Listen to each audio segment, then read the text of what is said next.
Hi guys, so ngayon, inom muna tayong tubig.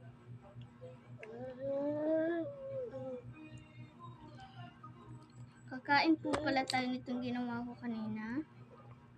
Napakasarap niya guys. Yan po yung sauce niya. Ubus na po yung sauce tayo. Dagdagan natin guys. Teka lang.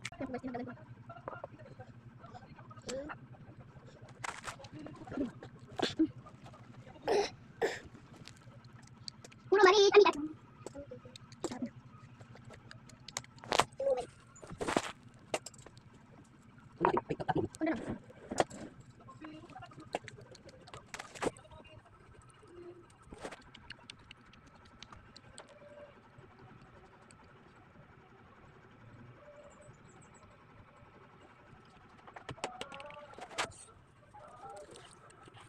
Sabay ito, okay?